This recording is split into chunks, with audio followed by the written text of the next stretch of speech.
As James Holmes makes his first court appearance, victims from Friday's theater shooting wanting to be there to see him in person, and for many, they are letting their feelings known. He planned to kill more people than he did, so I think he should get what he tried to do to people. I mean, he shouldn't be able to breathe anymore. Also in court today, the fathers of both 6-year-old Veronica Sullivan and Alex Teves. And this is our first look at the accused shooter, James Holmes, in court. Your eyes likely go straight to his orange-reddish hair. And 7 News reporter Marshall Zelinger live at the Arapahoe County Jail. Marshall, Holmes' behavior also caught our eye. And you have to wonder if he was paying attention or following along at all. Holmes now back at the Arapahoe County Jail tonight. This morning he made the short protected walk from the jail next door to the courthouse, where he was advised of his legal rights throughout this entire process. Call People versus James Holmes. Making his first of many court appearances, we got our first look at James Holmes. Ordinarily, individuals are entitled to bail.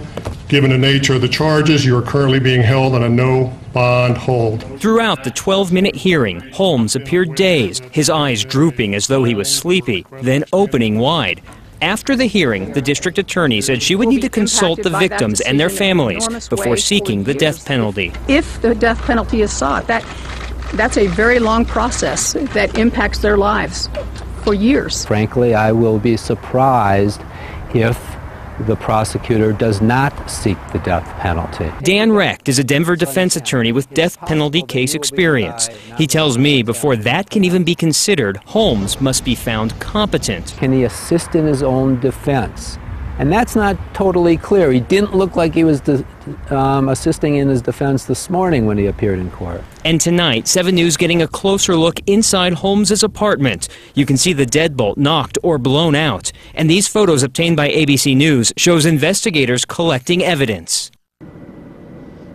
And all of that evidence will play into his court case. Right now, we know Holmes is being held on 1 count of first-degree murder. Next Monday, he's back in court at 9:30 a.m., and that's when we'll learn all of the charges he'll face.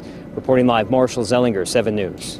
And the suspect's family addressing the shooting through an attorney, saying their thoughts are with the victims.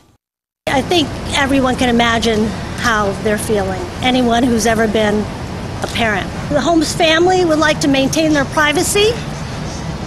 So at this time, we will not be discussing James or his relationship to the family. The suspect's father arrived in Colorado Friday afternoon. He was not allowed to see his son until after his first court appearance. And at this time, there is no word if the two actually saw one another today.